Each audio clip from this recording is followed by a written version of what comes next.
Welcome back to the Gerald K. Royal Texas Memorial Stadium. Well, they did a great job getting it handled on the outside. It was on the inside. They had a problem. It was Vernon Broughton who was first into the backfield for Texas. Right here. He's going to work his way in. You see the chip by the running back on one side, the chip by the tight end on the other. That's fine, but you've got to be able to handle the inside too. And they couldn't do that. Vandegrift had guys in his lap. And Barron Sorrell at 260 pounds. He's a load. He's able to make the play.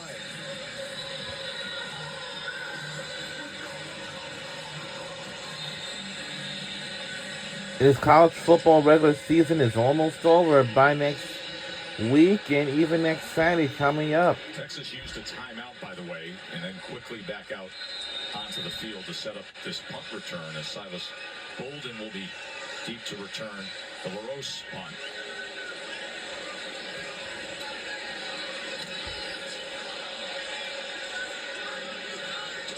Bolden from the 30-yard line.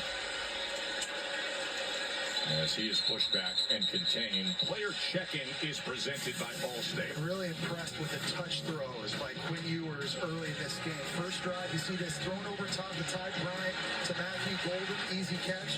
Yes, Gaffney. This has been the best throw of the game. Isaiah Bond in a deep crossing route.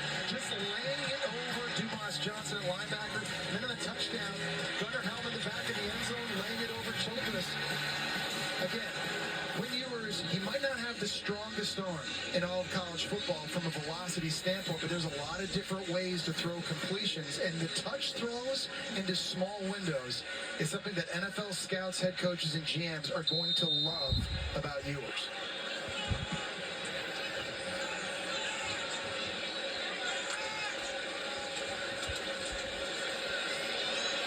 There's Blue out of the backfield as he makes his way rolling towards the 35-yard line. They've got two timeouts, and you expect Sark to keep the foot on the pedal here. Now, one thing Kentucky's got to be wary of, we've seen Sark set stuff up before, throwing that swing route. At some point here, he's going to pump fake the swing route and try and take a shot deep down the field. So the eye discipline from Kentucky here in this 2-minute situation, really, really big. 2nd and 5. Ewers gets it complete, and it's a first down. And again, it's Helm. Of course, Helm with 2 touchdown receptions today. Of course, Kentucky's going to receive the ball first here in the second half. So Kentucky would love to march this down, get a few more points before heading in at halftime.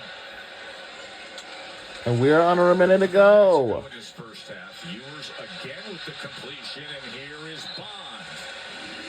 Great job of awareness that time by the Alabama transfer, securing the catch, making a guy miss, and then understanding in this situation, getting out of bounds. The flag. Oh. Flag is down. Back at the 40-yard line. Delta player downfield, number 85. 5-yard penalty. First down.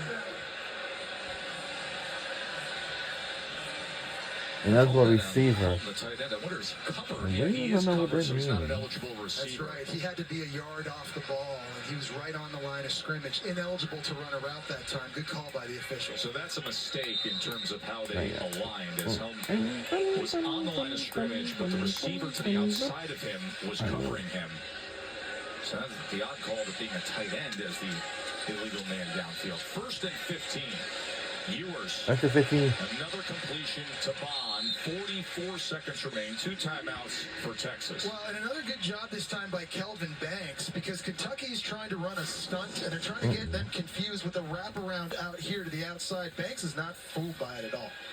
He stays locked in, extends the arm with his guard Hayden Connor, and he's right there to handle that, and just leaves a very clean pocket for Quinn Ewers. Yeah, I was thinking, what if I could always do? See myself hydrated at all times. 2nd and 5. Ewers.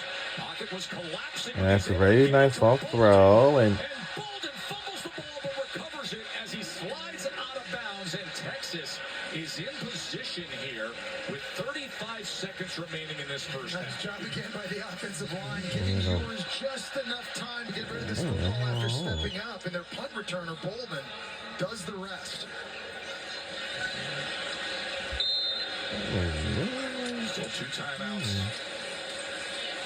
Ewers Goes Oh, my. again to Helm, and now they can think about managing that clock. Yeah, this is a spot you think Sark calls a timeout here and let yourselves regroup.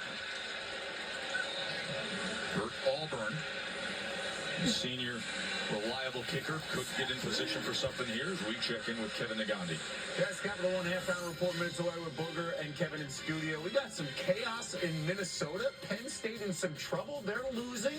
BYU is losing. Colorado is losing. Down goes Ole Miss. And down goes Indiana. Fun halftime coming away with all the highlights. What are you seeing so far? How about that Texas defense? Anytime you can hold an SEC opponent to 7 points in the first half, outstanding defense by the Longhorns. The offense driving right now. Tess, take it away.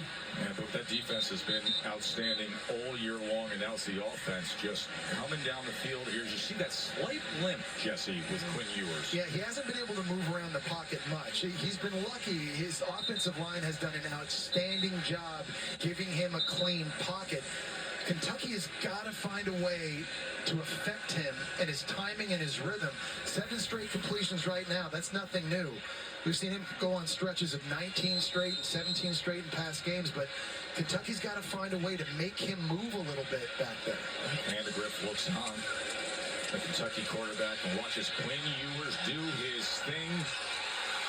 As he was looking for Isaiah Bond in the end zone, Hardaway had coverage. Yeah, nice job by Hardaway. Took the very last possible second on a slant and go by Bond. He started to turn around to try to locate that, used his right arm, swat this thing away.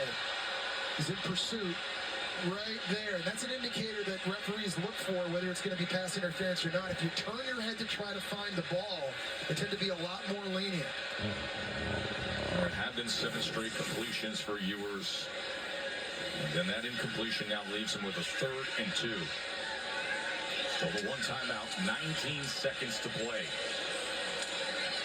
And that's incomplete, so unable to convert. He was looking for DeAndre Moore, who Katie told us the ankle isn't great today, but he's going to give it a go. Childress had coverage. Well, it was a shallow cross, but I think this time Ewers takes the wrong crosser. He's trying to throw this. He's got a guy coming this way who's wide open. This is going to be a throw I think Quinn Ewers would wish he had back. Wow. I mean, everything cleared out there, Jesse. Yeah, that's going to be a walk-in to get the first down, and then you're in a different situation here, maybe with an opportunity to throw into the end zone. So Bert Auburn with a 49-yard attempt. Season long is 45. But And the field goal is good. To the lead. 24-7 Texas. After that drive for their offense to close out this first half, went 8 plays, 40 yards. Aflac trivia question. We ask you, the last team to win the SEC in its first season in the conference. Alabama, when the conference was founded in Are you really digging it? Are you like I'm going blowing dust off of the record book? Yeah, I'm going far back. All right.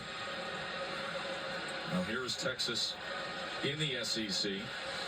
The Aflac trivia question, Jesse, you are too good. Well, I mean, honestly, you're hanging out down in Birmingham going through the records there with Sankey and Hussey, because 1933, the inaugural season of the SEC, it was Alabama.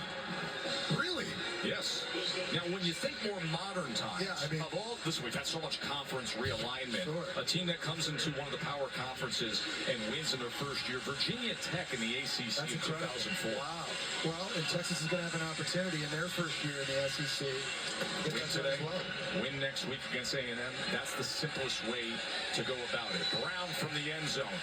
He wants a chance. Oh, the ball comes Oh! as he falls on it. But had Texas recovered right there, even with the final seconds, they would have a shot to add to the score. I'm watching that live, and I'm thinking that's the 6th kick return touchdown this guy is going to have. He got to a spot where he was one-on-one with the kicker. He just started tripping himself up. Dropped the ball. He's lucky he was able to recover that. If Texas jumps on that, Joe, they have an opportunity to kick another field goal here at the end of the half. That was, to your point, that was Will Stone, the kickoff specialist, who was one-on-one with a guy who's arguably the best kick returner in the SEC. He's got 5 career kickoff return touchdowns, and it was Will Stone right before he tripped up. And now you see Quinn Ewers making his way to the locker room. He's been favoring that right leg since about 7 minutes to go before halftime as Shimo Kongbe is stacked up. Oh, and that'll do it. 24-7. Ewers with 2 touchdown passes in that first half. The Capital One halftime report is still to come after these messages and a word from our ABC stations.